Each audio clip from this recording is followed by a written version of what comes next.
ಮತ್ತು ಜನವರಿ 2025ರಲ್ಲಿ ಮಣ್ಣು ಪರೀಕ್ಷೆ ಮಾಡಿಸಿದ್ದಾರೆ. 23/1/2025 ಸಾವಯವ ಇಂಗಾಲ 0.39 0.7 ಇತ್ತು. 1 ವರ್ಷ 4 ತಿಂಗಳಿಗೆ ಗುಲಾಬಿ ಬೆಳೆದು ಇವ್ರು ಹಣ ಗಳಿಸಲಿಲ್ಲ, ಭೂಮಿ ಬರಡಾಯಿತು. ನಮ್ಮೂರ್ ಕಡೆ ಎಲ್ಲ ಹಂಗೆ ಹೇಳ್ತಾ ಇದ್ರು, ನೀನ್ ಕೆಲ್ಸಕ್ಕೆ ಹೋಗ್ತಾ ಇದ್ರೆ ಚೆನ್ನಾಗಿರ್ತಾ ಇದ್ದೆ, ಈ ರೈತರ ಫೀಲ್ಡ್ ಅಲ್ಲಿ ಬಂದ ನೀನ್ ಯಾಕೆ ಈ ತರ ಮಾಡ್ಕೊಂತ ಇದ್ದಿ. ನಮ್ಮ ಮನೇಲೆಲ್ಲ ನಂಬಿಕೆನೆ ಬಿಟ್ಬಿಟ್ಟಿದ್ರು ನಮ್ಮ ಮೇಲೆ. ಎಲ್ಲ ಏನು ಲಾಸ್ ಅಂತ. ಈಗ ನಮ್ಮ ಮನೆಯವರೆಲ್ಲ ಪರವಾಗಿಲ್ಲ, ಎಲ್ಲ ತೋಟಗಳು ಹೋಗಿದೆ, ನಿಮ್ ತೋಟ ಮಾತ್ರ ಉಳ್ಕೊಂಡೈತೆ ಈ ತರ ಇವಾಗ ಹೇಳ್ತಾ ಇದಾರೆ. ಇವಾಗ ನಮ್ಮ ಊರ್ ಕಡೆಯವರೆಲ್ಲ ನೋಡ್ಬಿಟ್ಟು ನಮ್ಮ ತೋಟಗಳು ಎಲ್ಲ ಹೊರಟೋದ್ವು, ನೀವೇನ್ ಕೊಡ್ತೀರಿ ಅಂತ ಈಗ ಕೇಳ್ತಾ ಇದಾರೆ. ನಾವು ಒಂದಿಬ್ರನ್ನ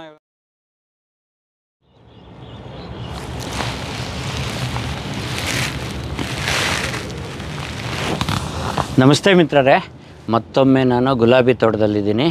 ಮತ್ತೊಮ್ಮೆ ದೊಡ್ಡಬಳ್ಳಾಪುರ ತಾಲೂಕು ಸೂಲಿಬೆಲೆ ಗ್ರಾಮಕ್ಕೆ ಹೊಂದ್ಕೊಂಡಂಥ ಒಂದು ಸಣ್ಣ ಗ್ರಾಮದಲ್ಲಿದ್ದೀನಿ ನಾನು. ಸೊ ಗುಲಾಬಿನಲ್ಲಿ ಪದೇ ಪದೇ ಹೇಳೋದು ಏನಿರುತ್ತೆ ಅನ್ಬೋದು. ನೀವು ಈ ವಿಡಿಯೋ ಯಾಕೆ ನೋಡಬೇಕು ಸ್ನೇಹಿತರೆ? ನೋಡಿ, ಈಗ ಗುಲಾಬಿ ಬೆಳೀತಿರೋರು ನಿಮ್ಮ ಮನಸ್ಸಿಗೆ ಅರ್ಥ ಆಗುತ್ತೆ ನಾನು ಹೇಳೋ ಮಾತುಗಳು. ಎಷ್ಟೋ ಜನಗಳು ಭಾಳ ಚೆನ್ನಾಗಿ ಬಂತು ಸರ್ ಹಾಕಿದಾಗ 1 ವರ್ಷ ಅಂತ ತುಂಬ ದುಡ್ದಿದ್ದೀರಿ. 1 ವರ್ಷ 2 ವರ್ಷ 3 ವರ್ಷ ಸಮಸ್ಯೆ ಸ್ಟಾರ್ಟ್ ಆದಮೇಲೆ ಹೆಚ್ಚು ಕಡಿಮೆ ದುಡ್ದಿರೋದ್ರಲ್ಲೂ ಒಂದಷ್ಟು ಕಳ್ಕೊಳ್ತಾ ಬಂದಿದ್ದೀರಿ. ತಿರುಗಿ ಸರಿ ಹೋಗ್ತಾ ಇಲ್ಲ. ಯಾಕೆ ಹಿಂಗೆ ಅನ್ನಿಸ್ಬೋದು? ಹಾಕಿದಾಗ ಯಾಕೆ ಅಷ್ಟು ಚೆನ್ನಾಗಿ ಬಂತು, ಆಮೇಲೆ ಯಾಕೆ ಸರಿ ಹೋಗಲಿಲ್ಲ? ಆಮೇಲೆ ಇನ್ನೊಂದು ಥಾಟ್ ಪ್ರೋಸೆಸ್ ಇದೆ. ಗುಲಾಬಿ ಗಿಡ ಹಾಕಿದ ತಕ್ಷಣ ಈ ಥರನೇ ಮಾಡಬೇಕು, ಈ ಥರದ್ದೇ ಔಷಧಿಗಳು ಹೊಡಿಬೇಕು, ಇಲ್ದಿರೆ ನಮಗೆ ಸಮಸ್ಯೆ ಬಗೆಹರಿಯಲ್ಲ, ತ್ರಿಪ್ಸ್ಗೆ ಈ ಥರದ್ದು ಔಷಧಿ ಹೊಡಿಬೇಕು, ತುಂಬ ಸ್ಮೆಲ್ ಬರಬೇಕು, ಈ ಥರದ್ದೆಲ್ಲ ನಾರ್ಮ್ಸು. ನೀವು ಪ್ರಾರಂಭದಲ್ಲಿ ಗಿಡ ಹಾಕಿದಾಗ ಯಾಕೆ ಚೆನ್ನಾಗಿ ಬಂತು? ಭೂಮಿನಲ್ಲಿ ಸ್ವಾಭಾವಿಕವಾಗಿ ಶಕ್ತಿ ಇತ್ತು, ಎಲ್ಲ ಚೆನ್ನಾಗಿತ್ತು, ನಡೀತಾ ಇತ್ತು.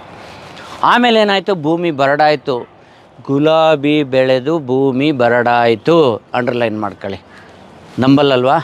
ಸಾಕ್ಷಿ ತೋರಿಸ್ತೀನಿ ನೋಡಿ. ಇಲ್ಲಿ 2 ಸಾಯಿಲ್ ಟೆಸ್ಟ್ ರಿಪೋರ್ಟ್ ಇದೆ.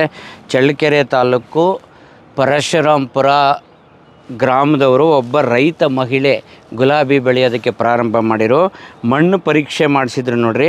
2 ಡೇಟಿಂದು ಮಣ್ಣು ರಿಪೋರ್ಟ್ ಇದೆ, ನಿಮಗೆ ಸ್ಕ್ರೀನಲ್ಲಿ ತೋರಿಸ್ತೀನಿ. 2023 ಆಗಸ್ಟ್ 7ನೇ ತಾರೀಕು ಮಣ್ಣು ಪರೀಕ್ಷೆ ಮಾಡಿಸಿದ್ದವರು. ಸಾವಯವ ಇಂಗಾಲ 0.7. ಸೊ ಆಮೇಲೆ ಗುಲಾಬಿ ಹಾಕಿದ್ರು. ಆ್ಯಸ್ ಯೂಸ್ಯಲ್ಲು ನಮ್ಮಲ್ಲಿ ಎಲ್ಲ ಹೇಗೆ ಅಂದರೆ, ನರ್ಸರಿಯಲ್ಲಿ ಸಸಿಗಳು ಕೊಡ್ತಾರಲ್ಲ, ಅವರು ಮಾಸ್ಟರ್ಸು, ಅವ್ರು ಗೈಡ್ ಮಾಡೋದು, ಅಥವಾ ಅಕ್ಕಪಕ್ಕ ಆ ಏರಿಯಾದಲ್ಲಿ ಯಾರು ಮೊದಲು ಗುಲಾಬಿ ಬೆಳೆದಿರ್ತಾರೆ ಅವರು ಮಾಸ್ಟರ್ಸು, ಅವ್ರನ್ನ ಫಾಲೋ ಮಾಡೋದು. ಅವ್ರು ಇಂಥದ್ದೇ ಔಷಧಿ ಹೊಡಿಬೇಕು ಇದೆ ಅಂತ ತೋರಿಸಿದ್ರು. ಅದೇ ಥರ ಔಷಧಿ ಹೊಡಿತಾ ಬಂದರು. ಈ ಗುಲಾಬಿ ಗಿಡಕ್ಕೆ ನೀವು ಬಳಸೋ ಔಷಧಿ ಪ್ರಮಾಣ ಕಡಿಮೆ ಮಾಡಬೇಕು ಅಂತ ನಾನು ಯಾಕೆ ಹೇಳ್ತೀನಿ ಅಂತ ಪಾಯಿಂಟ್ಸ್ ಹೇಳಿದ್ದೀನಿ. 20-25% ಎಲೆ ಇರ್ಕೊಂಡ್ರೆ ಮಿಕ್ಕಿದ್ದು ಭೂಮಿಗೆ ಬೀಳ್ತದೆ. ಭೂಮಿ ಗರ್ಭ ಹಾಳಾಗ್ತಾಯಿದೆ. ಕಳೆದ ವಿಡಿಯೋ ನೋಡಿ ಸುಮಾರು ಜನ ನೋಡಿಲ್ಲ. ಜೀವಾಣುಗಳು ನಮಗೆ ಸಹಾಯ ಮಾಡೋಕ್ಕಾಗಿಯೇ ಬದುಕಿದ್ದಾವೆ. ಅವುಗಳನ್ನ ಸಾಯಿಸ್ತಾ ಬಂದಿದ್ದೀವಿ. ಈಗ ಪಾಯಿಂಟಿಗೆ ಬರ್ತೀನಿ ನೋಡಿ. ಮತ್ತೆ ಸಾಯಿಲ್ ಯಾಕೆ ಬೆಳೆ ಸರಿ ಹೋಗಿ ಅವ್ರು ಹೇಳಿದರು ನನ್ನ ಹತ್ರ ಬಂದಾಗ, 1 ವರ್ಷದಿಂದ ಗುಲಾಬಿ ಬೆಳೆದ್ವಿ, ನಾವೇನು ದುಡ್ದಿದ್ದೀವಿ ಅಲ್ಲಿ ಖರ್ಚಾಗಿದೆ, ಇಲ್ಲೇವರೆಗೂ ನಮಗೇನು ಉಳಿದಿಲ್ಲ ಅಂದರು. ಮತ್ತು ಜನವರಿ 2025ರಲ್ಲಿ ಮಣ್ಣು ಪರೀಕ್ಷೆ ಮಾಡಿಸಿದ್ದಾರೆ. 23/1/2025 ಸಾವಯವ ಇಂಗಾಲ 0.39 0.7 ಇತ್ತು. 1 ವರ್ಷ 4 ತಿಂಗಳಿಗೆ ಗುಲಾಬಿ ಬೆಳೆದು ಇವ್ರು ಹಣ ಗಳಿಸಲಿಲ್ಲ, ಭೂಮಿ ಬರಡಾಯಿತು. ಯಾಕೆ ಪ್ರಾರಂಭದಲ್ಲಿ ಚೆನ್ನಾಗಿ ಬಂತು ಆಮೇಲೆ ಚೆನ್ನಾಗಿ ಬರ್ತಿಲ್ಲ ಅನ್ನೋದಕ್ಕೆ ಕಾರಣ ಸಿಗ್ತಾ ಇದೆ ಅಲ್ವಾ? ಮೇಯ್ನ್ ಈಗ ನಮಗೆ ಏನಾದರೂ ಆರೋಗ್ಯ ಬಹಳ ವರ್ಷಗಳಿಂದ ಅನಾರೋಗ್ಯ ಕಾಡ್ತಿದೆ ಅಂತ ಹೇಳಿದ್ರೆ 1-2 ಟ್ರೀಟ್ಮೆಂಟ್ ಆದಮೇಲೆ ರಕ್ತ ಪರೀಕ್ಷೆ ಮಾಡಿಸ್ಬೇಕು ಅಂತಾರೆ. ಅದರಲ್ಲಿ ಮೇಯ್ನು ರಕ್ತಹೀನತೆ, ಹೀಮೋಗ್ಲೋಬಿನ್ ಅಂತೀವಿ. ಹಾಗೆಯೇ ಮಣ್ಣಿನ ಆರೋಗ್ಯದ ಸೂಚ್ಯಂಕ ಸಾವಯವ ಇಂಗಾಲ, ಆರ್ಗ್ಯಾನಿಕ್ ಕಾರ್ಬನ್. ಅದೇ ಕಳೆದೋದ್ಮೇಲೆ ನೀವು ರಾಶಿ ಸುರಿರಿ, ಮೈಕ್ರೋಬ್ಸ್ ಇಲ್ಲ ಅಂದರೆ ಅದರಿಂದ ಏನು ಉಪಯೋಗ ಸಿಗಲ್ಲ. ಸೊ ಇದು ಬೆಳೆಗಾರರ ತಪ್ಪಲ್ಲ. ಬೆಳೆ ಇಟ್ಟ ನಂತರ ಅವ್ರಿಗೆ ಸಿಗ್ತಿರೋ ಸಲಹೆಗಳು ಇದೇ ಮಾಡಬೇಕೇನೋ, ಹೀಗೆ ಮಾಡಿ. ಯಾಕೆಂದರೆ ಇದು ಸಾಮಾನ್ಯವಾದ ಬೆಳೆ ಅಲ್ಲ, ಇತ್ತೀಚಿನ ವರ್ಷಗಳಲ್ಲಿ ಪ್ರವರ್ಧಮಾನಕ್ಕೆ ಬರ್ತಿರೋದು. ಮೊದಲೆಲ್ಲ ಏನಿತ್ತು, ಮಾಮೂಲಿ ಆಹಾರ ಬೆಳೆಗಳಿತ್ತು, ಸ್ವಲ್ಪ ಕಮರ್ಷಿಯಲ್ ಅಂದರೆ ಹತ್ತಿ, ಕಬ್ಬು ಈ ಥರ ಇತ್ತು. ನಂತರ ಬರ್ತಾ ಇದನ್ನು ಕಮರ್ಷಿಯಲ್ಲಾಗಿ ಗುಲಾಬಿ ಬೆಳೆಯೋಕ್ಕೆ ಶುರು ಮಾಡಿದರು. ಸೊ ರೈತರು ಗುಲಾಬಿ ಒಬ್ಬ ಬೆಳೆದು ಚೆನ್ನಾಗಾಗಿದೆ ಅಂದರೆ ಅವನ್ನ ಎದುರು ನೋಡ್ತಾರೆ. ಅವನಿಗೆ ಇಂಥವ್ರು ಅಂಗಡಿಯವರು ಏನೋ ಒಂದು ಹೇಳಿದರು. ನಿಮಗೆಲ್ಲ ಗೊತ್ತಿದೆ, ನೀವು ಗುಲಾಬಿಗೆ ವರ್ಷಗಳಗಟ್ಟಲೆ ಏನು DAP ಒಂದಷ್ಟು ಹಿಂಡಿ ಬಿಟ್ಟು ಬೇರೆ ಏನು ಕೊಟ್ಟಿಲ್ಲ. ಬಟ್ 15-16 ಪೋಷಕಾಂಶಗಳು ಎಲ್ಲ ಬೆಳೆಗೂ ಬೇಕು, ಬರೀ ಗುಲಾಬಿ ಗಿಡಕ್ಕೆ ಅಲ್ಲ. ಸೊ ಕಳೆದ ವಿಡಿಯೋ ನಿನ್ನೆ ಹಾಕಿದ್ದೊಂದು ವಿಡಿಯೋದಲ್ಲೂ ಹೇಳಿದ್ದೀನಿ ನಾನು, ತರಹುಣಿಸೆ ಗ್ರಾಮದಲ್ಲಿ ಗುಲಾಬಿ ವಿಡಿಯೋ ಮಾಡಬೇಕಾದ್ರೆ ಯಾವ್ಯಾವ ಪೋಷಕಾಂಶಗಳು ಯಾವ ರೀತಿ ಕೆಲಸ ಮಾಡುತ್ತೆ ಅಂತ. ಸೊ ಈಗ ವಿಷಯಕ್ಕೆ ಬರೋದಾದರೆ ಇದು ಯಾಕೆ ಹಿಂಗೆ ಟರ್ನ್ ಆಗ್ತದೆ ನೋಡಿ. ಆ್ಯಕ್ಚುಲಿ ನೋಡಿ, ಹೂವಿನ ತೂಕಕ್ಕೆ ಬಗ್ಗು ಹೋಗ್ತಾ ಇದೆ. ಬಟ್ ಇದು ಮೊದಲಿಂದ ಚೆನ್ನಾಗಿತ್ತಾ ಏನಿತ್ತು ನನಗೂ ಗೊತ್ತಿಲ್ಲ. ಯಾಕಂದರೆ ಈ ರೈತರು ನನ್ನ ಅಂಗಡಿಗೆ ಬರೋರಲ್ಲ. ಕಳೆದ 2-3 ವೀಡಿಯೋಗಳಲ್ಲಿ ತಿಳಿಸಿದ್ದೀನಿ. ಹೊಸಕೋಟೆನಲ್ಲಿರ್ತಕ್ಕಂಥ ಶ್ರೀವಾರಿ ಅಗ್ರೋ ಟ್ರೇಡರ್ಸ್ನ ಸೋಮಶೇಖರ್ ಅವರು ನನ್ನ ವೀಡಿಯೋ ನೋಡಿದ ಮೇಲೆ ಅದು ಮಾಹಿತಿ ಪಾಂಪ್ಲೆಟ್ ಮಾಡಿ ಪೋಷಕಾಂಶ ನಿರ್ವಹಣೆಗೆ ಹೆಚ್ಚು ಮಹತ್ವ ಕೊಡಿ, ಸ್ಪ್ರೇನ ಕಡಿಮೆ ಮಾಡ್ಕೊಳ್ಳಿ ಅಂತ ಹೇಳ್ತಾ ಬಂದ್ರಲ್ಲ. ಎಷ್ಟೋ ಜನ ನಂಬಲ್ಲ, ಮೆಜಾರಿಟಿ ನಂಬಲ್ಲ. ಬಟ್ ಯಾರು ನಂಬಿದ್ದಾರೆ, ಯಾರು ಅಳವಡಿಸ್ಕೊಂಡಿದ್ದಾರೆ, ಅವರು ಪ್ರತಿಫಲ ತೊಗೊಂಡು ಬರ್ತಾ ಇದ್ದಾರೆ. ಈಗ 3-4 ವೀಡಿಯೋಗಳು ಮಾಡಿದ್ದೀನಿ. ಅಂಥದ್ದೇ ಒಂದು ಈ ರೈತರ ಅನಿಸಿಕೆ ತಿಳ್ಕೊಳ್ಳೋಣ. ಆ ರೈತರನ್ನ ಪರಿಚಯ ಮಾಡ್ಕೊಂಡು ಅವ್ರ ಹತ್ರ ಮಾತಾಡ್ಬೋದಲ್ವಾ? ಬನ್ನಿ ಸ್ನೇಹಿತರೆ.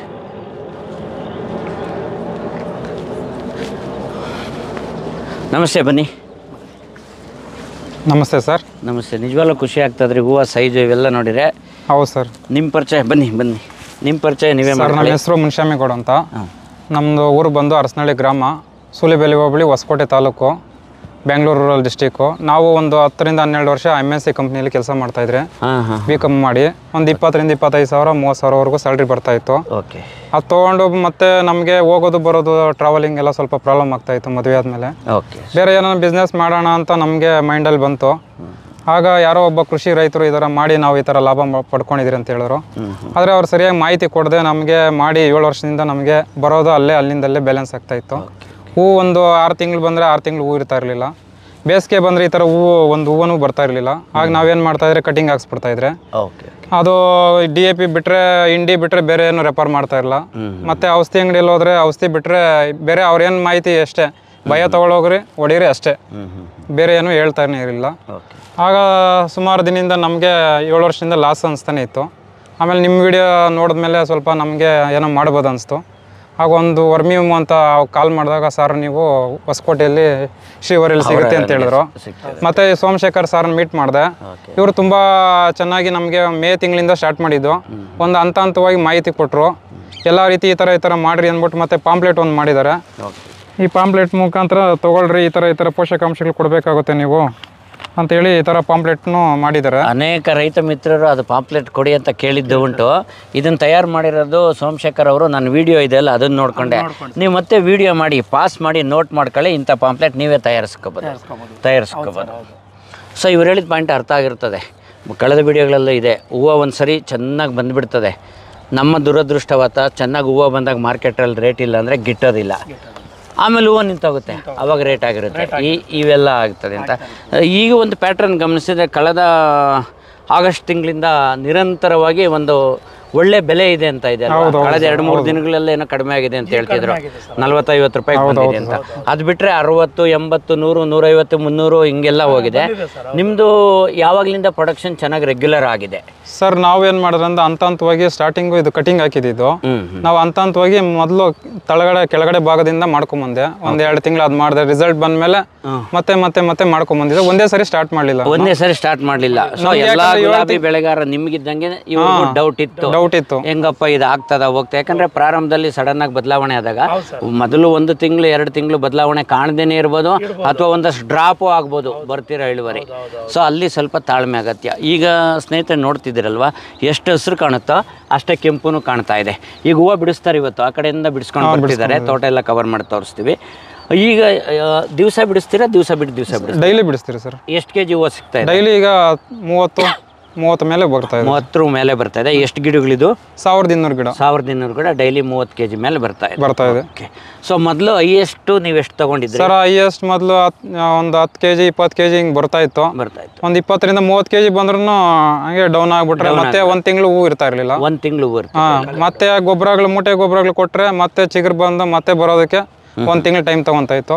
ಮತ್ತೆ ಮಳೆಗಾಲ ಬಂದರೆ ಎಲ್ಲ ಫುಲ್ಲು ಇದು ಈ ಚುಕ್ಕೆ ರೋಗ ಎಲ್ಲ ಬಿದ್ದು ಎಲೆ ಎಲ್ಲ ಉದುರ್ತಾ ಇತ್ತು. ಈಗ ಏನು ರೋಗನೂ ಇಲ್ಲ. ಬನ್ನಿ ನೋಡ್ತಾ ಹೋಗೋಣ. ಸೊ ಭಾಳ ಕಡಿಮೆ ಇದೆ ಈ ಥರ ಹಳದಿ ಎಲೆಗಳು ಕಾಣೋದು. ನೋಡಿ ಇಲ್ಲಿಗೆ ಶೂಟ್ಸ್ ಎಲ್ಲ ಚೆನ್ನಾಗಿ ಬರ್ತಾ ಇದೆ, ಬಂಚಸ್ ಎಲ್ಲ. ಸೊ ಈ ಥರ ಕಟಿಂಗ್ನು ಅವ್ರು ಸೋಮಶೇಖರ್ ಅವ್ರು ತೋರಿಸ್ದಾಗ ಮಾಡ್ಕೊತಾ ಇದ್ದಾರೆ ಸರ್. ಝೀರೋ ಕಟಿಂಗ್ ಏನು ಮಾಡ್ತಾ ಇಲ್ಲ ಸರ್. ಝೀರೋ ಕಟಿಂಗ್ ಮಾಡ್ತಾ ಇಲ್ಲ. ಸ್ಟಾರ್ಟಿಂಗ್ ಬಂದಿದ್ದು ಸರ್. ಝೀರೋ ಕಟಿಂಗ್ ಆದಮೇಲೆ ಇದು ಒಂದು 8 ತಿಂಗಳ ಗಿಡ. ಇದು 8 ತಿಂಗಳಿಗೆ ಆಮೇಲೆ ಇವ್ರ ಹತ್ರ ಬಂದು ಟೋಟಲ್ ಗಿಡಗಳು ಹಾಕಿ ಎಷ್ಟು ವರ್ಷ ಸರ್? ಇದು ಗಿಡ ಹಾಕಿದ್ದು 4 ವರ್ಷದ ಗಿಡ. ಅದು ತಳಗಡೆ ಭಾಗದ್ದು 1 ವರ್ಷದ ಗಿಡ. ಅದು ಆ ಕಡೆ ಇರೋದು. ಯಾವ ಹೂವು ನೋಡಿ ಯಾವುದನ್ನು ಒಂದು ಹೂವು ತೋರಿಸೋಣ. ಭಾಳ ಚೆನ್ನಾಗಿದೆ, ತುಂಬ ಚೆನ್ನಾಗೇ ಇದೆ ಕ್ವಾಲಿಟಿ. ಕಲರ್ ಆಗಿರ್ಬೋದು, ಲೆಂಗ್ತು, ಹಾರ ಕಟ್ಟೋದು ಕಲ್ಪ ಹೋಗೋದು ಇದು ಅದಕ್ಕೆ ಕರೆಕ್ಟಾಗಿ ಸೂಕ್ತವಾಗಿದೆ. ಹಾಗಾಗಿ ಒಳ್ಳೆ ಬೆಲೆ ಸಿಗುತ್ತಲ್ವಾ? ಸಿಗುತ್ತೆ ಸರ್, ಸಿಗುತ್ತೆ. ಇಲ್ಲೇ ಮಾರ್ಕೆಟಲ್ಲೆಲ್ಲ ಟಾಪಲ್ಲೇ ಹೋಗ್ತಾ ಇದೆ, ಚೆನ್ನಾಗೂ ಇದೆ. ಸರ್ ಇಡೀ ತೋಟ ನೋಡೋಣ ಒಂದು ಸರಿ. ಸೊ ಈಗ ನಿಮಗೆ ಧೈರ್ಯ ಬಂದಿದೆ? ಧೈರ್ಯ ಬಂದಿದೆ ಸರ್. ಎಲ್ಲ ವರ್ಷ ಇಡೀ ಹೂ ಬರುತ್ತೆ ಅನ್ನೋದು ಧೈರ್ಯ ಈಗ ಬಂದಿದೆ. ನಿಮ್ಗೆ ಯಾವಾಗಾದ್ರೂ ಅನ್ಸಿತ್ತಾ ಗುಲಾಬಿ ಬೆಳೆಯಕ್ಕೆ ಯಾಕೆ ಬಂದೆ, ಕೆಲ್ಸಕ್ಕೆ ಹೋಗಿದ್ರೆ? ನಮ್ಮೂರ್ ಕಡೆ ಎಲ್ಲ ಹಂಗೆ ಹೇಳ್ತಾ ಇದ್ರು, ನೀನ್ ಕೆಲ್ಸಕ್ಕೆ ಹೋಗ್ತಾ ಇದ್ರೆ ಚೆನ್ನಾಗಿರ್ತಾ ಇದ್ದೆ, ಈ ರೈತರ ಫೀಲ್ಡ್ ಅಲ್ಲಿ ಬಂದೆ ನೀನ್ ಯಾಕೆ ಈ ತರ ಮಾಡ್ಕೊಂತ ಇದ್ದಿ. ನಮ್ಮ ಮನೇಲೆಲ್ಲ ನಂಬಿಕೆನೆ ಬಿಟ್ಬಿಟ್ಟಿದ್ರು ನಮ್ಮ ಮೇಲೆ. ಎಲ್ಲ ಏನು ಲಾಸು ಅಂತ. ಈಗ ನಮ್ಮ ಮನೆಯವರೆಲ್ಲ ಪರವಾಗಿಲ್ಲ, ಎಲ್ಲ ತೋಟಗಳು ಹೋಗಿದೆ, ನಿಮ್ ತೋಟ ಮಾತ್ರ ಉಳ್ಕೊಂಡೈತೆ ಈ ತರ ಇವಾಗ ಹೇಳ್ತಾ ಇದಾರೆ. ಇವಾಗ ನಮ್ಮ ಊರ್ ಕಡೆಯವರೆಲ್ಲ ನೋಡ್ಬಿಟ್ಟು ನಮ್ಮ ತೋಟಗಳು ಎಲ್ಲ ಹೊರಟೋದ್ವು, ನೀವೇನ್ ಕೊಡ್ತೀರಿ ಅಂತ ಈಗ ಕೇಳ್ತಾ ಇದಾರೆ. ನಾವು ಒಂದಿಬ್ಬರನ್ನ ಸೋಮಶೇಖರ್ ಹತ್ರ ಕರ್ಕೊಂಡು ಬಿಟ್ಟಿದ್ದೀರಿ. ಅವ್ರು ತುಂಬಾ ತಾಳ್ಮೆಯಿಂದ ಎಲ್ಲ ಹೇಳ್ತಾರೆ ಸರ್, ಮಾಹಿತಿ ತುಂಬಾ ಚೆನ್ನಾಗಿ ಕೊಡ್ತಾರೆ. ಯಾರೇ ಹೊಸಬ್ರು ಹೋಗ್ಲಿ ಇದರಿಂದ ನಮಗೂ ನಾವು ಯಾವುದೇ ಟೈಮಲ್ಲಿ ಫೋನ್ ಮಾಡಲಿ ಇಲ್ಲ ಯಾವುದೇ ಟೈಮಲ್ಲಿ ಕೇಳಿ ಅವ್ರಿಗೆ ನಿರಂತರವಾಗಿ ನಮಗೆ ಎಲ್ಲ ಸಲಹೆಗಳು. ನಮ್ಮದು ಮಾನವ ಸಹಜ ಗುಣ ಹೇಗೆ ಅಂದರೆ ನಾವು ತುಂಬ ಸ್ಟ್ರಾಂಗ್ ಆಗಿ ಬದಲಾವಣೆಗೆ ತಯಾರಿರಲ್ಲ. ಭಾಳ ಚೆನ್ನಾಗಿ ಬರ್ತಾ ಇತ್ತು ನಂದು, ಅದೇ ಸರಿ ಅನ್ನೋದು ಫಿಕ್ಸ್ ಆಗಿಬಿಟ್ಟಿರುತ್ತೆ. ಏನೋ ಪ್ರಾಬ್ಲಮ್ ಆಗಿದೆ ಅಂದ್ಕೊಂತೀವಿ. ಹಳೇದೇ ಈಗ ಅಟ್ಲೀಸ್ಟ್ ಈಗ ಒಂದು 4-5 ಜನ ರೈತರುಗಳದ್ದು ತೋರಿಸಿದ್ದೀವಿ. ಎಲ್ಲ ತೋರ್ಸೋಕ್ಕಾಗಲ್ಲ, ತುಂಬ ಜನಗಳದ್ದು ಬದಲಾವಣೆ ಆಗಿದೆ. ಪದೇ ಏನಪ್ಪ ಇವ್ರು ಒಂದೇ ತೋರಿಸ್ತಾರೆ ಅನ್ನಂಗೆ ಆಗಬಹುದು. ಬಟ್ ಇಲ್ಲಿ ಒಂದು ವ್ಯಾಲಿಡ್ ಪಾಯಿಂಟ್ ನಾನು ಹೇಳಿದ್ನಲ್ಲ, ಗುಲಾಬಿ ಬೆಳೆದು ಭೂಮಿ ಬರಡು ಮಾಡಿಕೊಂಡು ವ್ಯವಸಾಯ ವರ್ಕೌಟ್ ಆಗಲ್ಲ ಬೇಡ ಅನ್ನೋದಕ್ಕಿಂತ ಬೆಳೆ ಭೂಮಿಯಿಂದ ಏನು ತಗೊಳ್ತಾ ಇದೆ ನಮ್ಗೆ ನೋಡಿ. ದಿನ ಹೂವು ಕೊಡಬೇಕು ಈ ಗುಲಾಬಿ ಗಿಡ ಬೆಳೆದು ಅಂತಂದರೆ ಪ್ರತಿ ದಿವಸ ಭೂಮಿಯಿಂದ ಏನು ತಗೊಳ್ತಾ ಬರ್ತದೆ ಅಷ್ಟು ನಾವು ವಾಪಸ್ ಕೊಡಬೇಕು. ಮಣ್ಣು ಬರಡ ಆಗಬಾರ್ದು, ಜೊತೆಗೆ ನಮಗೆ ಡೈಲಿ ಇನ್ಕಮ್ ಕೊಡಬೇಕು. ಆ ರೀತಿ ಮಾಡ್ಕೊತ ಹೋದಾಗ ನಷ್ಟ ಆಗಲ್ಲ. ನೋಡಿ ಇಲ್ಲಿ ಸ್ವಲ್ಪ ಕಟಿಂಗ್ ಮಾಡಿದ್ದೀರಲ್ವಾ, ಈಗ ಈ ಥರ ಕಟಿಂಗ್ ರೆಗ್ಯುಲರ್ ಆಗಿ ಮಾಡ್ತಾ ಇರ್ತೀರ. ಇದು ಮಾಡಬೇಕಾಗಿರೋದು ಅಂದರೆ ಆ ಶೂಟಲ್ಲಿ ಹೂವು ಮುಗ್ದೋದ್ಮೇಲೆ ನಾನ್ ಪ್ರೊಡಕ್ಟಿವ್ ಶೂಟ್, ಹೂವು ಕೊಡದೇ ಇರೋ ಶೂಟು ಅವೆಲ್ಲ ತೆಗಿತಾ ಇದ್ದೀರಿ. ಆ ರೀತಿ ತೆಗಿಯೋದ್ರಿಂದ ಪಕ್ಕದಲ್ಲಿ ನೋಡಿ, ಹೀಗೆ ನೋಡಿ ಇದೊಂದು ಗಿಡ ಉದಾಹರಣೆ ಹೇಳ್ಬೋದು. ಸೊ ಇಲ್ಲಿ ಕಟಿಂಗ್ ಮಾಡಿರೋದ್ರಿಂದ ನಿಮಗೆ ಈ ಕೆಳಭಾಗದಲ್ಲಿ ಶೂಟ್ಸ್ ಬರೋ ಸಾಧ್ಯತೆ ಇರ್ತದೆ. ಅದೇ ಮೇಲ್ಗಡೆ ಚಿಗುರು ಹೊಡೆದ್ರೆ ನೋಡಿ ಬಂಚಸ್ ಬರಲ್ಲ, ಒಂದೇ ಹೂವು ಬಂದಿದೆ. ಬಟ್ ಸ್ವಲ್ಪ ಕೆಳಗಡೆಯಿಂದ ಶೂಟ್ ಬಂದರೆ ಈ ಥರ ಬಂಚಸ್ ಹೂವು ಬರುತ್ತೆ, ಆವಾಗ ಇಳುವರಿ ಬರ್ತದೆ. ಅದೊಂದು ಪಾಯಿಂಟ್ ಅರ್ಥ ಮಾಡ್ಕೋಬೇಕು ಇವರೇ. ಸೊ ಎಷ್ಟೋ ಜನ ಕಟ್ ಮಾಡಬೇಕು ಅಂದ್ರೇ ಗಾಬರಿ ಬೀಳ್ತಾರೆ.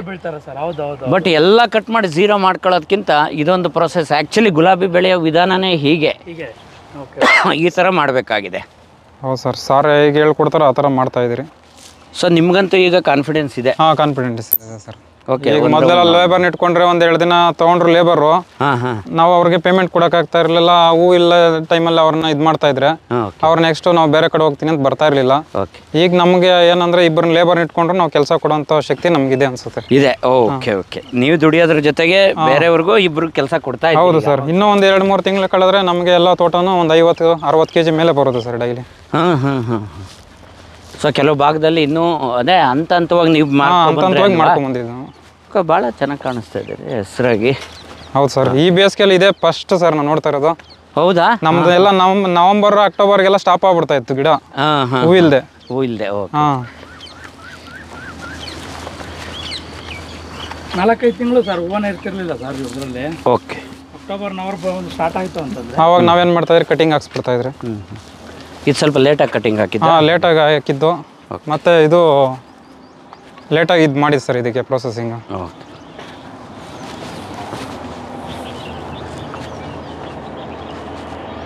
1200 ಗಿಡ 30 kg ಈಗಿನ ಈಗ ಡೈಲಿ ಎಲ್ಲ ಒಂದೇ ನಾರ್ಮಲ್ಗೆ ಬಂದಾಗ ನೀವು ಒಂದು 50-60 kg ಮೇಲೆ ಬರ್ಬೋದನ್ನ ಕಾನ್ಫಿಡೆನ್ಸ್ ಇದೆ ನಿಮಗೆ? ಇದೆ ಸರ್. Okay, right. ನಮಗೆ ಬೆಲೆಗಿಂತ ಹೂ ಬರುತ್ತೆ, ಬೆಳೆ ಚೆನ್ನಾಗಾಯ್ತು ಅನ್ನೋದು ಖುಷಿ. ಬೆಲೆ ಏರ್ಪೇರ್ ಆದ್ರೂ ನಡೀತದೆ, ಇದ್ದೇ ಇರ್ತದೆ. ವರ್ಷವಿಡೀ ಹೂವಿದೆ ಅನ್ನೋದು ನಮ್ಗೆ ಒಂದು ಖುಷಿ ಆಯ್ತು. ಹೂವನೇ ಬರ್ತಿರ್ಲಿಲ್ಲ ಲೆಕ್ಕ ಹಾಕೊಳ್ಳಿ ಸರ್. 4-5 ತಿಂಗಳು ಸಂಪಾದನೆ ಇಲ್ದಂಗೆ ಇರ್ತಿದ್ರಲ್ಲ ಸರ್. ಈಗ ಒಂದು ಸ್ಟೇಬಲ್ ಆಗಿದೆ ಸರ್ ತೋಟ.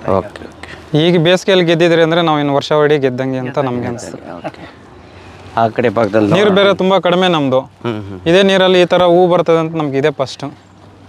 ನೀರು ಕಡಿಮೆ ಇದೆಯಾ? ಕಡಿಮೆ ಇರೋದು ಸರ್, ಇರೋದ್ರಲ್ಲಿ ಯಥೇಚ್ಛವಾಗಿ ಕೊಟ್ಟಿದ್ದೀರಾ? ಇದು ರೈನ್ ಟ್ಯೂಬ್ ಹಾಕಿದಿರಲ್ವಾ? ರೈನ್ ಟ್ಯೂಬ್ ಹಾಕಿದ್ವಿ. ಬಟ್ ಇದು ಗೊಬ್ಬರ ಎಲ್ಲ ಕೊಡಬೇಕು ಅಂದ್ರೆ ಬೇರೆ ಡ್ರಿಪ್ ಇದೇ ರೈನ್ ಟ್ಯೂಬ್ಗೆ ಸ್ವಲ್ಪ ಪ್ರೆಸರ್ ಕಡಿಮೆ ಹಾಕ್ರೆ ಅಲ್ಲೇ ಹೋಗುತ್ತೆ. ಹೌದಾ? ಪ್ರೆಸರ್ ಕೊಟ್ರೆ ಹಾರುತ್ತೆ, ಇಲ್ಲಾಂದ್ರೆ ಪ್ರೆಷರ್ ಕಡಿಮೆ ಮಾಡಿ ಅಲ್ಲೇ ಬೀಳಂಗೆ ಮಾಡ್ಬೋದಾ? ಅಲ್ಲೇ ಮಾಡ್ಬೋದು ಸರ್. ಇದು ಗೊತ್ತಿರಲಿಲ್ಲ ನನಗೆ, ಆ್ಯಕ್ಚುಲಿ ನನಗೆ ಗೊತ್ತಿರಲಿಲ್ಲ. ಅಲ್ಲಿ ನಾವು ನೀರು ಪ್ರೆಷರ್ ಕಡಿಮೆ ಮಾಡಿದಾಗ ಇದು ಅಲ್ಲೇ ಚಿಮ್ಮುತ್ತೆ. ಆದರೆ ಚೆನ್ನಾಗಿ ನೆನೆಯುತ್ತೆ, ಎಲ್ಲ ಬೇರಕ್ಕೂ ನೀರು ಸಿಗುತ್ತೆ. ಚೆನ್ನಾಗಿ ನೆಂದಿದೆ. ವೆಟ್ಟಿಂಗ್ ಪ್ಯಾಟ್ರನ್ ನೋಡಿದ್ರೆ ಚೆನ್ನಾಗಿ ಸಿಕ್ಕಿದೆ, ಪರವಾಗಿಲ್ಲ. ಇದೊಂದು ವ್ಯವಸ್ಥೆ ಗೊತ್ತಿರಲಿಲ್ಲ.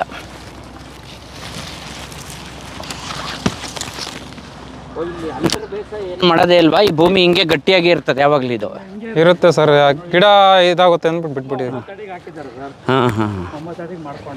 Okay okay.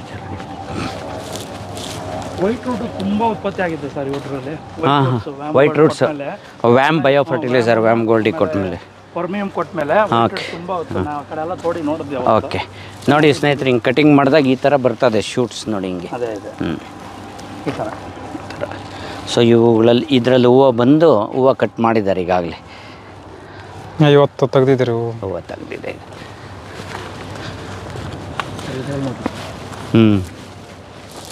ಅದೇ ಇದು ಕಾಕಡ.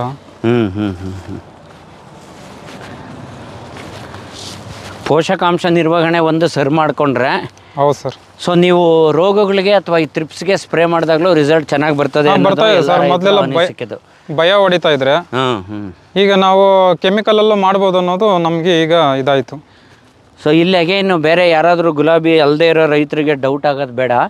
ಏನು ಬಯೋ ಬಿಟ್ಟು ಕೆಮಿಕಲ್ ಅಂತಿದ್ದಾರೆ ಅಂತ. ಬಯೋ ಹೆಸರಿನಲ್ಲಿ ಕೆಲವು ಅನಧಿಕೃತ ಔಷಧಿಗಳು ಸೇಲ್ ಆಗ್ತಾ ಇದೆ. ಅದರಲ್ಲಿ ಕೆಮಿಕಲ್ಗಳ ಮಿಶ್ರಣ ಇರ್ತದೆ, ಅದು ಅನಧಿಕೃತ. ಅದನ್ನು ಕ್ಲಾರಿಟಿಗೆ ಹೇಳ್ತಾ ಇದ್ದೀನಿ, ಯಾಕಂದರೆ ಗುಲಾಬಿ ಬಿಟ್ಟು ಬೇರೆ ಬೆಳೆಗಾರರು ನೋಡಿದಾಗ ಇದು ಅರ್ಥ ಆಗಲ್ಲ. ಗುಲಾಬಿ ಬೆಳೆಯೋರಿಗೆ ಗೊತ್ತಿರ್ತದೆ ಇದು. ಓಕೆ, ಕಂಪನಿಗಳಿಂದ ಅಧಿಕೃತವಾಗಿ ಬರ್ತಕ್ಕಂಥ ರಾಸಾಯನಿಕಗಳನ್ನು ಬಳಸಿ ಸರ್ ನೋಡಿ ಎರೆಹುಳೆಲ್ಲ ಉತ್ಪತ್ತಿ ಆಗಿದೆ.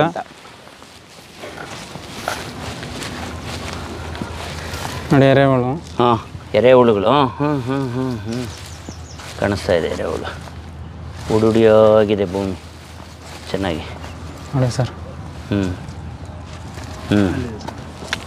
ಎರೆಹುಳು ಮರಿ ನೋಡಿ. ಮತ್ತು ವೈಟ್ ರೂಟ್ಸ್ ಎಲ್ಲ ಚೆನ್ನಾಗಿದೆ. ಚೆನ್ನಾಗಿ ಬಂದಿದೆ ವೈಟ್ ರೂಟ್ಸ್ ಎಲ್ಲ. ಉಡುಡಿ ಆಗಿದೆ ಮಣ್ಣು, ಅಷ್ಟಿದ್ರೆ ಸಾಕು. ನೋಡಿ ನೋಡಿ ರೂಟ್ಸ್ ಎಲ್ಲ ಹೊಸದು. ನೋಡೋಕ್ಕೆ ಒಂಥರ ಜಾಸ್ತಿ ಮಣ್ಣು ಇದು ಮಾಡ್ಬಿಟ್ಟಿದ್ದೀವಿ ಅಂತ ಅನ್ಕೊಂತೀವಿ ಸರ್. ಕೈ ಹಾಕಿ ಇದು ಮಾಡಿದಾಗ ಫ್ರೀ ಆಗಿದೆ, ಮಣ್ಣು ಲೂಸ್ ಆಗಿದೆ ನೋಡಿ. ಈಗ ನೀರು ಏನು ಯಥೇಚ್ಛವಾಗಿ ಕೇಳಲ್ಲ ಸರ್. ಮೊದಲು ನೀರು ತುಂಬ ಟ್ಯಾಂಕರಲ್ಲೆಲ್ಲ ಒಡಿಸಿ ಕೊಡ್ತಾ ಇದ್ರು, ನೀರು ಕಡಿಮೆ ಆಗಿರ್ಬೋದಣ್ಣ ನಮ್ಮ ತೋಟಕ್ಕೆ ಅಂತ. ನೋಡಿ ಇಲ್ಲಿ ನಿಮ್ಗೆ ಹತ್ರ ಕಾಣಿಸ್ತದೆ ನೋಡಿ ಸ್ನೇಹಿತರೆ, ಇಲ್ಲಿ ಕಟ್ ಮಾಡಿದೆ ನೋಡಿ. ಇಲ್ಲೊಂದು ಇಲ್ಲಿ ಕಟ್ ಮಾಡಿರೋದ್ರಿಂದ ಸೊ ನೋಡಿ ಇಲ್ಲಿ ಇದ್ರ ಕೆಳಗಡೆ ಗೆಣ್ಣಲ್ಲಿ ಶೂಟ್ ಬರ್ತಾ ಇದೆ. ಇದು ಉದ್ದಕ್ಕೆ ಬರುತ್ತೆ. ಇದರಲ್ಲಿ ಒಂದು 5-6 ಹೂವು ಬರುತ್ತೆ ಈ ಶೂಟಲ್ಲಿ. 5-6 ಹೂವು ಬರುತ್ತೆ ಇದು ನೋಡಿ. ಇಲ್ಲಿ ಬಂದಿದೆ ನೋಡಿ ಅದೇ ಥರದ್ದೊಂದು ಶೂಟು. 5-6 ಏನು ನೋಡಿ ಎಷ್ಟು ಹೂಗಳಿದೆ. ಆ ಥರ ಕೆಳಗಡೆಯಿಂದ ಬಂದಿರೋ ಶೂಟಲ್ಲಿ ಎಷ್ಟೊಂದು ಹೂಗಳಿದೆ. ಆದರೆ ಈ ಥರ ಶೂಟ್ಸಲ್ಲಿ ಬರೋದು ಚಿಗುರು ಬರುತ್ತಲ್ಲ, ಈಗ ಬರ್ತಾ ಇದೆ ನೋಡಿ, ಇದರಲ್ಲಿ ಬರಲ್ಲ. ಉಳಿಯೋ ಚಾನ್ಸಸ್ಸು ಕಡಿಮೆ ಆಗ್ತದೆ. ಸೊ ಸ್ನೇಹಿತರೆ, ನಾನು ಈ ವಿಡಿಯೋದಲ್ಲಿ ಏನು ಹೇಳಬೇಕಾಗಿದೆ ನಿಮಗೆ ಮನದಟ್ಟಾಗಿದೆ ಅನಿಸುತ್ತೆ. ಗುಲಾಬಿ ಬೆಳೆನೂ ಇತರೆ ಯಾವುದೇ ಬೆಳೆ ಥರ ಒಂದು ಬೆಳೆ. ಯಾವುದೇ ಬೆಳೆ ಆಗಲಿ, ನಿಮ್ಮ ತೆಂಗಾಗಲಿ 5 ವರ್ಷದ್ದು 50 ವರ್ಷದ ಬೆಳೆಗಳಾಗಲಿ, ಸಾರಜನಕ, ರಂಜಕ, potash, calcium, magnesium, sulphur, iron, manganese, boron, copper, molybdenum, micronutrients ಈ ಥರದವು ಇಷ್ಟೇ ಪೋಷಕಾಂಶಗಳು ಬೇಕಾಗಿರೋದು. ಆ ಪೋಷಕಾಂಶಗಳು ಯಾವುದು ಡೈರೆಕ್ಟಾಗಿ ನೇರವಾಗಿ ಬೆಳೆಗಳು ಹೀರ್ಕೊಳ್ಳೋ ರೂಪದಲ್ಲಿರೋದಿಲ್ಲ. ಸೊ ಅವು ಅಲ್ಲೊಂದಷ್ಟು ಜೈವಿಕ ಕ್ರಿಯೆಗಳು ನಡೆದು ನಾವು ಕೊಟ್ಟಿದ್ದು ಹಿಂಡಿ ಕೊಡ್ತೀವೋ, DAP ಕೊಡ್ತೀವೋ, ಮತ್ತೊಂದು ಕೊಡ್ತೀವೋ, ಅಲ್ಲಿ ಬದಲಾವಣೆ ಆಗಬೇಕು. ಬದಲಾವಣೆಗೆ ಮೂಲ ಜೈವಿಕ ಜೀವಾಣುಗಳು. ಸೊ ನಾನು ಕಳೆದ 5-6 ದಿವಸ ಹಿಂದೆ ಹಾಕಿದ್ದೀನಿ ನೋಡಿ. ನಾವು ಅವುಗಳಿಗೆ ಕೃತಜ್ಞರಾಗಿರಬೇಕು ಅಂತ ಮತ್ತೊಮ್ಮೆ ವಿನಂತಿ, ಆ ವಿಡಿಯೋನ ಮತ್ತೊಮ್ಮೆ ನೋಡಿ. ಸೊ ಅವುಗಳ ಉಳಿವಿಗೆ ನಾವೇನು ಮಾಡ್ಬೋದು, ಥ್ಯಾಂಕ್ಸ್ ಗಿವಿಂಗ್ ಅಂತ ಇದನ್ನೇ ಮಾಡಬೇಕಾಗಿರೋದು. ನಾವು ರಾಸಾಯನಿಕಗಳ ಬಳಕೆಯನ್ನು ಕಡಿಮೆ ಮಾಡಬೇಕು. ನಾವು ಸ್ಪ್ರೇ ಮಾಡೋದು ಕಡಿಮೆ ಮಾಡಿದಾಗ, ಈಗ ಯಾವುದೋ ಹೆಸರಿನಲ್ಲಿ ಅನೇಕ ರಾಸಾಯನಿಕಗಳ ಮಿಶ್ರಣದ ಔಷಧಿ ಕೊಟ್ಟಾಗ 10% 20% ಗಿಡ ಇಳ್ಕೊಂಡು ಮಿಕ್ಕಿದ ಕೆಳಗೆ ಬಿತ್ತು ಅಂದರೆ ವಿಷ ಜಾಸ್ತಿ ಬಿತ್ತು. ಈಗ ನಾವು ತ್ರಿಪ್ಸ್ ಕೊಡ್ತಿರೋದು ವಿಷನೇ ಔಷಧಿ. ಇದು ಸರ್ಕಾರದಿಂದ ಮಾನ್ಯತೆ ಇರ್ತಕ್ಕಂಥದ್ದು. 1 ಮಾಲಿಕ್ಯೂಲ್ ಮ್ಯಾಕ್ಸಿಮಮ್ 2 ಮಾಲಿಕ್ಯೂಲ್ ಮಿಶ್ರಣ ಇರ್ತಕ್ಕಂಥದ್ದು. ಇದು ಅಷ್ಟೊಂದು ತೀವ್ರವಾದ ಹಾನಿ ಆಗೋದಿಲ್ಲ. ಸೊ ಆಮೇಲೆ ಪದೇ ನೀವು ಇನ್ನೊಂದು ಮನಸ್ಸಿಂದ ತೆಗೆದಾಕಬೇಕು. ತ್ರಿಪ್ಸು ಜಾಸ್ತಿ ಇದೆ ಅಂದರೆ 3 ದಿವಸಕ್ಕೊಂದು ಸರಿ ಹೊಡೆದ್ರೆ ಹತೋಟಿಗೆ ಬರ್ತದೆ ಅಂತ ಸರ್ವತಾ ಸಾಧ್ಯವಿಲ್ಲ. ವಾತಾವರಣ ಏರ್ಪೇರಾದಾಗ, ಉಷ್ಣಾಂಶ ಏರ್ಪೇರಾದಾಗ ಇಲ್ಲಿ ತ್ರಿಪ್ಸ್ ಲೈಫ್ ಸೈಕಲ್ದು ನಾನು ಭಾಳ ಹಿಂದೆ ವೀಡಿಯೋದಲ್ಲಿ ವಿವರಣೆ ಕೊಟ್ಟಿದ್ದೀನಿ. ಬೇಗ ನಡೆಯೋದ್ರಿಂದ ಹಾವಳಿ ಜಾಸ್ತಿ ಇರುತ್ತೆ. ಒಂದು ಔಷಧಿ ಅಧಿಕೃತವಾದದ್ದು ನಿಮಗೆ ಮೊದಲು ರಿಸಲ್ಟ್ ಬಂದಿರೋದ್ರಲ್ಲೇ ಈಗ ಬರ್ತಿಲ್ಲ ಅಂದರೆ ವಾತಾವರಣದ ಕಾರಣ ಬಿಟ್ಟರೆ ಔಷಧಿ ಕಾರಣ ಅಲ್ಲ. ಹಾಗಂತ ಮತ್ತೊಂದಷ್ಟು ಔಷಧಿಗಳು ಅದೇ ಥರ ತಂದು ರಾಶಿ ಸ್ಪ್ರೇ ಮಾಡಿ ಭವಿಷ್ಯದಲ್ಲಿ ನಿಮ್ಮ ಭೂಮಿ ಬರಡಾಗಿ ಮರಣ ಭೂಮಿ ಆಗೋದು ಶತಸಿದ್ಧ. ಆದ್ದರಿಂದ ಒಂದೇ ಹೇಳೋದು, ನಿಮ್ಮ ಊರಿನ ಅಂಗಡಿಗಳಲ್ಲೇ ಸಿಗ್ತವೆ. ಎಲ್ಲ ಬೆಳೆಗಳಿಗೆ ಬಳಸೋಂಥ ಔಷಧಿಗಳು, ಎಲ್ಲ ಬೆಳೆಗಳಿಗೆ ಬಳಸೋಂಥ ಗೊಬ್ಬರಗಳೇ ಸಿಗ್ತದೆ. ಆದರೆ ರಾಸಾಯನಿಕ ಗೊಬ್ಬರಗಳನ್ನು ಮಿತಿಗೊಳಿಸಬೇಕು. ಜೈವಿಕ ಮತ್ತು ಸಾವಯವ ಗೊಬ್ಬರಗಳನ್ನು ಹೆಚ್ಚು ಮಾಡ್ಕೋತಾ ಬರಬೇಕು. ಆವಾಗ ಈ ರೀತಿಯ ಒಂದು ಗುಣಮಟ್ಟ ನೋಡಲಿಕ್ಕೆ ಸಾಧ್ಯ. ನನಗೆ ವ್ಯವಸಾಯ ಬೇಡ, ದುಡಿಯೋಕ್ಕೆ ಹೋಗಬೇಕು ಅನ್ನೋ ಮನೋಭಾವದಿಂದ ಹೊರಗಡೆ ಬರ್ಬೋದು. ಸೊ ನಾವು ಈ ಭೂಮಿ ಮೇಲೆ ಹುಟ್ಟಿದ್ದೀವಿ. ಈಗ ಮೂಲ ಸ್ಟಾರ್ಟ್ ಆಗಿದ್ದು ವ್ಯವಸಾಯ ಮಾನವನಿಂದ ಆದಮೇಲೆ ಅವನ AS ಆಗಿರಲಿ, ಮಂತ್ರಿ ಆಗಿರಲಿ, ಮತ್ತೊಂದರಲ್ಲಾಗಿರಲಿ, ಅವರ ಬೇರು ಹುಡುಕೊಂಡೋದ್ರೆ ರೂಟು ವ್ಯವಸಾಯಕ್ಕೆ ಬರುತ್ತೆ. ಸೊ ಭೂಮಿ ಇದೆ ಅಂದರೆ ವ್ಯವಸಾಯ ಇದೆ ಅಂತ ಅರ್ಥ. ಈ ಭೂಮಿ ಪ್ರಳಯ ಆಗಿ ಎಲ್ಲ ಹೋಗೋವರೆಗೂ ವ್ಯವಸಾಯ ಇದ್ದೇ ಇರುತ್ತೆ. ವ್ಯವಸಾಯ ಕಡೆಗಣಿಸೋದು ಬೇಡ, ವ್ಯವಸಾಯನ ಹೇಗೆ ಮಾಡಬೇಕು ಹಾಗೆ ಮಾಡಬೇಕು ಅಂತ ಹೇಳೋದಷ್ಟೇ ನನ್ನ ಈ ವಿಡಿಯೋದ ಉದ್ದೇಶ. ಥ್ಯಾಂಕ್ ಯು, ಧನ್ಯವಾದಗಳು. ಆಮೇಲೆ ಇವ್ರು ಇನ್ನೊಂದು ಏನು ಮಾಡ್ತಿರೋ ಗೊತ್ತಾ ಸರ್, ಹಾಂ, ಪ್ರಿಕಾಷನರಿ ಹೊಡೆಯೋದು ಔಷಧಿ. ಓಕೆ, ಪ್ರಿಕಾಷನರಿ ಯಾವುದೇ ರೋಗ ಬಂತು ಇದಕ್ಕೆ ರೋಗ ಕೊಡಿಬೇಕು ಮಾಡಬೇಕು ಅನ್ನೋದು ಇರಲಿಲ್ಲ. ಅವರು ಬರ್ತಾರೆ 15 ಡೇಸ್ಗೆ ಒಂದ್ಸರಿ ತೊಗೊತಾರೆ, ಅದನ್ನೇ ಪ್ರಾಂಪ್ಟಾಗಿ ಮಾಡ್ಕೊಂಡ್ರೆ. ಮೊನ್ನೆ ಪ್ರಾಟ್ರೈಟಿಸು ಬಂದಿಲ್ಲ, ಓಕೆ, ಆಮೇಲೆ ಡೌನಿ ಮಿಲ್ಡಿನೂ ಬಂದಿಲ್ಲ. ಯಾವುದೇ ಥರ ಇದಾಗಿಲ್ಲ ಸರ್, ಯಾವ ರೋಗನೂ ತೀವ್ರವಾಗಿ ಕಾಡಿಲ್ಲ. ಬಂದಿಲ್ಲ ಸರ್. ನೀವು ಏನು ಎಕ್ಸ್ಪ್ಲೈನ್ ಮಾಡಿದ್ರೆ ಅದ್ರ ಪ್ರಕಾರ ನನಗೆ ಕೊಟ್ಟಿದ್ದೀನಿ. ಅದೇ ಥರನೂ ಯಾವ ಬಾಧೆನೂ ಮಾಡಿಲ್ಲ ಅವ್ರಿಗೆ, ನೀಟಾಗಿ ಚೆನ್ನಾಗಿದೆ ಅವ್ರಿಗೆ. ಸೊ ಭೂಮಿ ಸರಿ ಹೋದ್ಮೇಲೆ ನಾನು ಇಷ್ಟೊತ್ತು ಏನು ವಿವರಣೆ ಕೊಟ್ಟನೆ ಅಷ್ಟೇ. ಭೂಮಿ ಕಾಳಜಿ ಮಾಡಿದ್ರೆ ಮಣ್ಣಿಂದ ಆ ಬೆಳೆ ನಮ್ ಕಾಳಜಿ ಮಾಡ್ತದೆ ಅಷ್ಟೇ ಅಲ್ವಾ? ಹೌದು ಸರ್. ಅಲ್ಲಿ 1-2 ಟೊಮೊಟೊ ಗಿಡ ಇದೆ ನೋಡಿ ಸರ್, ಅದು ಚೆನ್ನಾಗಿ ಬಿಟ್ಟಿದೆ, ಪೋಷಕಾಂಶ ಹೀರ್ಕೊಂಡು. ಅದೇ ಈ ಮಣ್ಣು ಚೆನ್ನಾಗಿರೋದ್ರಿಂದ ಅದು ಚೆನ್ನಾಗಿ ಬಿಟ್ಟಿದೆ ನೋಡಿ, ಒಳ್ಳೆ ಕಾಯಿ ಬಿಟ್ಟಿದೆ, ಆ ಕೊನೆನಲ್ಲಿದೆ. ಸರಿ, ಕಾಣಿಸ್ತದೆ ಇದು ನೋಡ್ತಾ. ಓಕೆ, ಥ್ಯಾಂಕ್ ಯು, ಧನ್ಯವಾದ ಸ್ನೇಹಿತರೆ.